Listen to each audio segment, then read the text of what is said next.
asking Border Patrol to come assist them. Oh, shoot. Most recently, they just suspended both officers for 30 days without pay. The Border Patrol? No, Detroit those police. officers in Detroit. Yeah, Detroit Okay. police. So the one incident was the female of the house called because the husband was trying to break into the house. When the officers got there, he had a bad passport and a bad Social Security card. So they called Border Patrol for assistance. They ended up taking him to jail because he had a warrant outside the city of Detroit.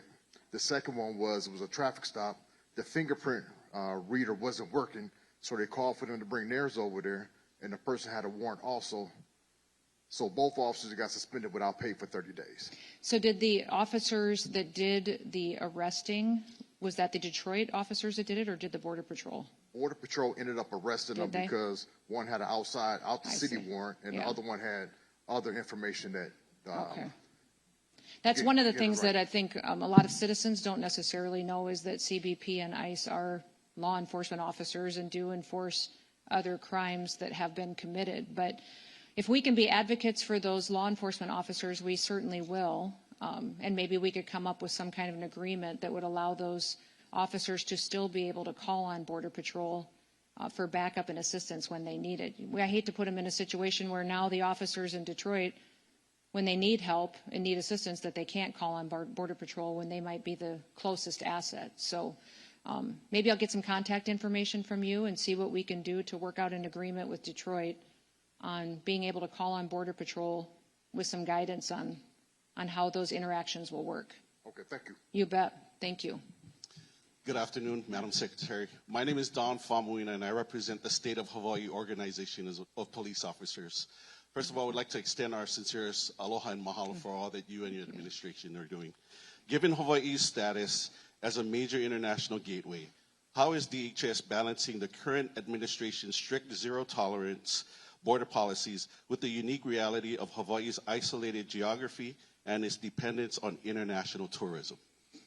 Yeah, you do have some unique situations for us, and I hope that we've worked well with you. We have a presence in Hawaii, where you wouldn't necessarily see a large ICE presence doing immigration enforcement. More of what we are pursuing in Hawaii would be through our TSA officials, and then also we have CBP there, of course, because of all the travel back and forth and individuals. CBP is the largest law enforcement agency that we have, one of the largest in the country, and it does all traveler information internationally, and so I'm sure that you're interacting with them quite often. So we don't, as far as targeted operations, you may see a presence in Hawaii if we know specific individuals there. And we are tracking and have signed security agreements with other countries. I think since I've been Homeland Security Secretary, we've signed 27 different security agreements with other countries to share information with us.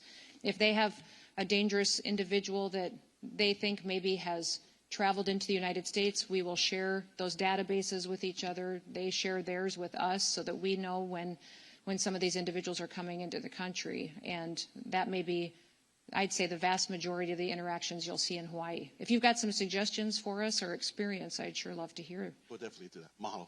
Mahalo. Yes, sir. Hi, my name's Jeff Wader. I'm the proud president of the Rochester Police Locust Club, located between Buffalo and Syracuse, and just a shameless plug, go Bills. Yeah, that's right, good. So I used to have, my TFO is 728 officers. Okay. I'm currently down to 594.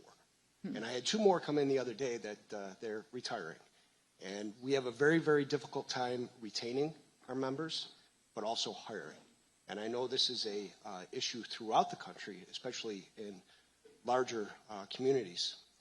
My question to you is the federal government and or the Trump administration, are they able to provide bonuses for retention and bonuses for hiring incentives to start building back our staff? I don't know if we do for local and state law enforcement agencies.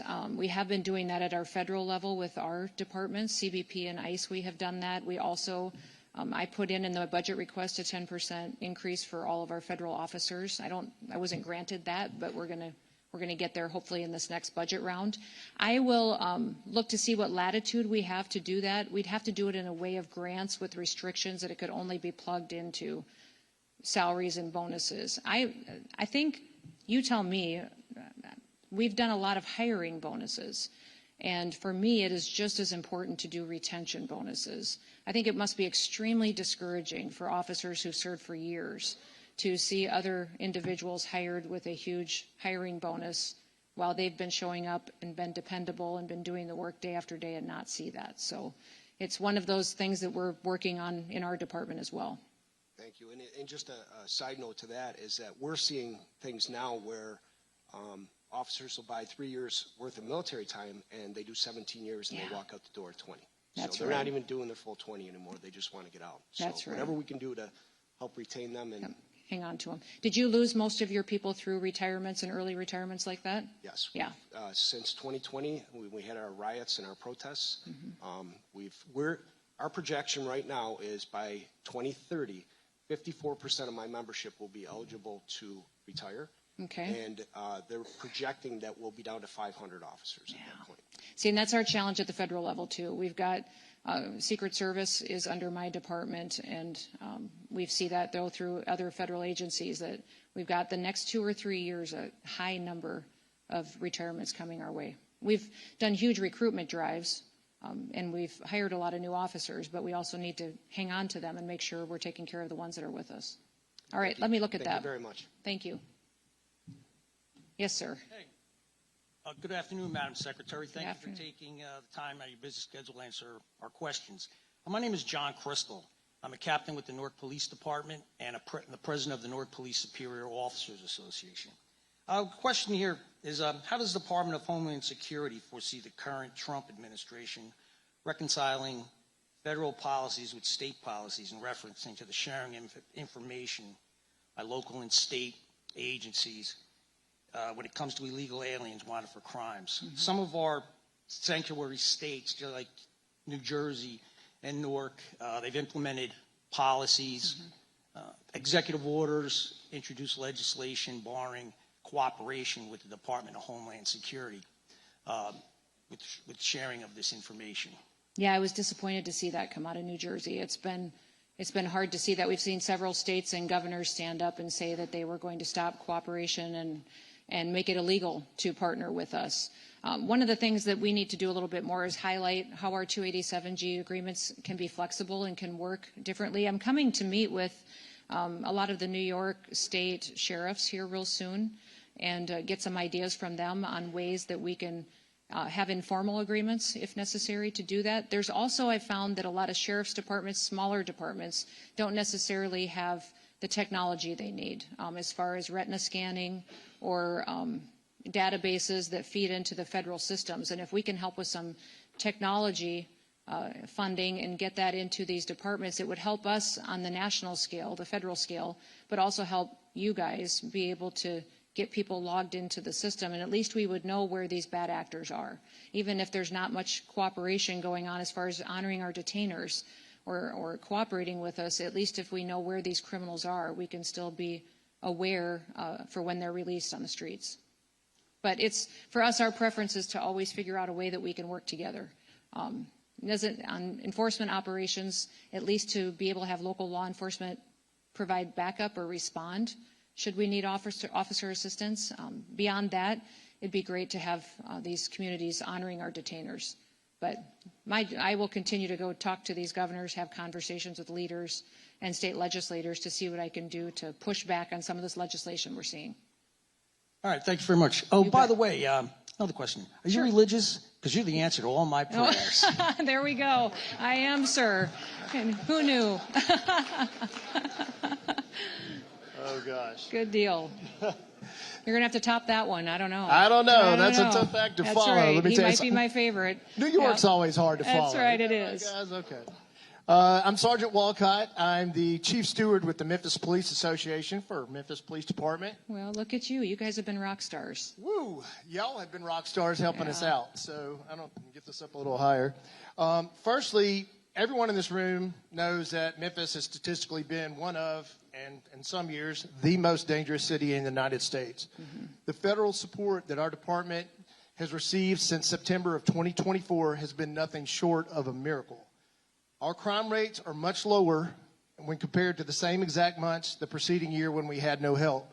And I don't mean lower like the national average. I mean lower like our murder rate is down 35%. Our aggravated assaults are also down 35%. These are current numbers. Our robbery rates are down 58%. And our motor vehicle thefts are down 68%. I say all this to say thank you for this help. And it has been invaluable and truly proves that more law enforcement with reasonable but aggressive tactics equals less crime. My question to you would be the following. I'm extremely concerned about cartel activity, which you touched on shortly ago, all throughout the country regarding drugs and human trafficking, but especially in Memphis, as it's considered a hub for the cartels. Is ICE itself putting any extra special emphasis on cartel activity, in particular since their reach appears to be much longer than most people realize, and they reportedly even threaten agents with bounties? And does classifying cartels as terrorists help combat them from that? Is that a tool to help you combat them? It does. When President Trump declared the cartels as foreign terrorist organizations, it opens up the door for a lot more authorities that we can use to go after them.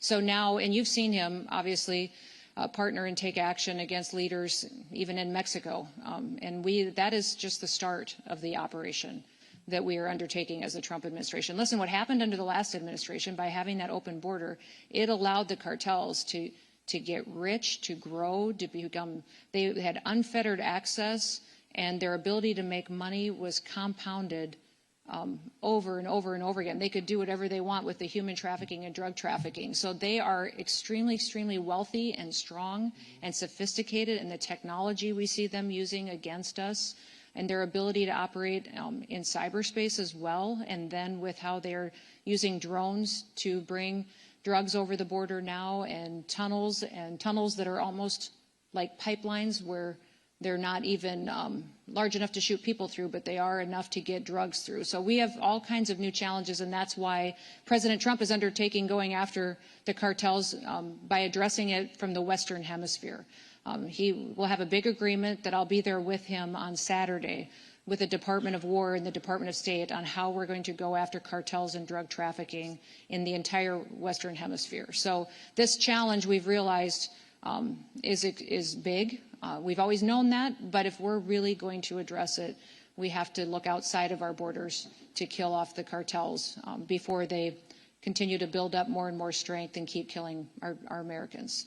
But you guys have done what, I think everybody in the room wants to grow up and be Memphis for what you did. But I would say that the work that happened, just so everybody knows, what happened in Memphis was their mayor was willing to work with us, who is a Democrat, was willing to partner with the federal government, and the resources and dollars that went in were not just from the Department of Homeland Security.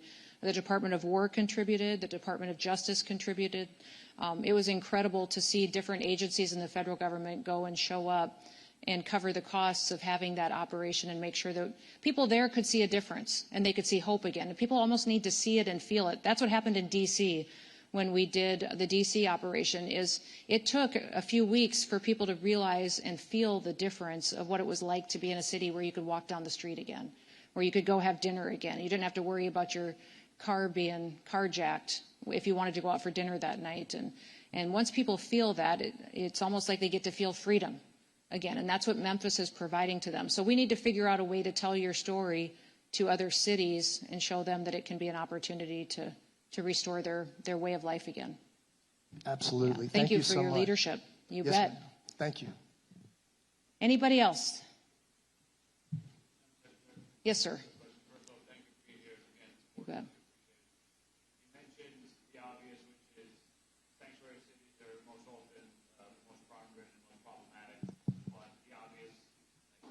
But the obvious difficulties and implications of having the sanctuary city laws and the states not supporting the feds and things like that. What are some of the vehicles that you guys can use or will use to try to, I don't want to say get around that, but work with the conditions that you guys are under to still be effective as federal law enforcement in those sanctuary city areas? Well, if it's a sanctuary city, we have an opportunity to form partnerships then with sheriffs and do that in a state. Many times sheriffs are elected officials and they're accountable for what their crime numbers are in their counties, and they're very close to the people. So we find a lot of progress working with sheriffs and in those situations. If it's an entire sanctuary state, most of those sheriffs and police departments are concerned about liability issues and the laws that may be on the books. I would say that for all of you, though, to know that a sanctuary state looks very different from state to state. The laws may be completely different. So if you are interested, if you are a sanctuary state or city, I need to come sit with you or have someone from our team come sit with you, really go through with my attorneys your state laws and see how we could still work together and not have you live in fear of being punished or being held criminally liable for not abiding by those sanctuary laws. We can challenge them, and the federal government and Department of Justice is going to be challenging sanctuary states and laws. In fact, today in the House Judiciary Committee, they're marking up a bill in Congress that would ban sanctuary cities and states, that would use the supremacy clause.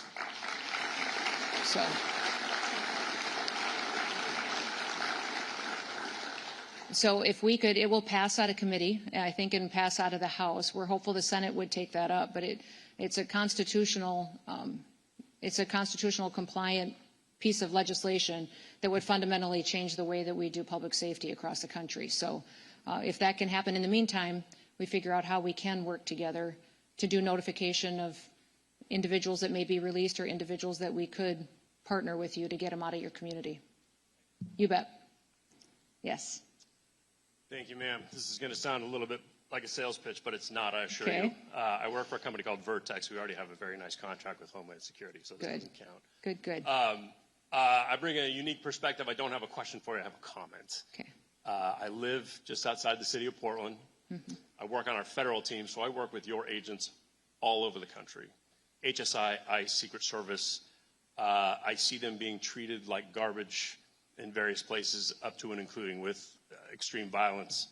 The perspective I bring is this: I have not worked with a better group of people, more professional, humble, quiet professionals. They're amazing men and women, all of them, and I didn't want to miss this opportunity to tell you that directly. So thank you very much. That goes to you, your staff, and all of your agents across the country. Well, thank you very much. Thank you for saying that. I appreciate it.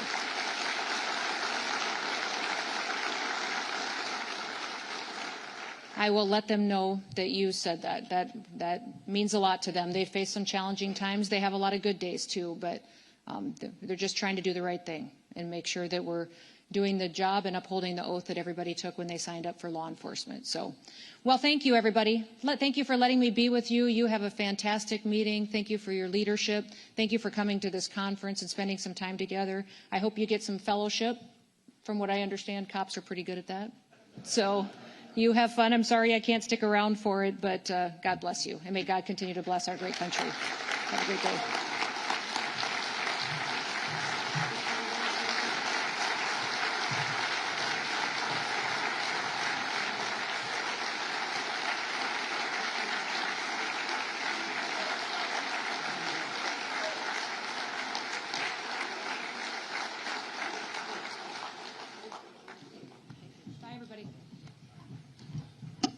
Hey guys, just take your seats until we get into the motorcade, and then we're going to take a break.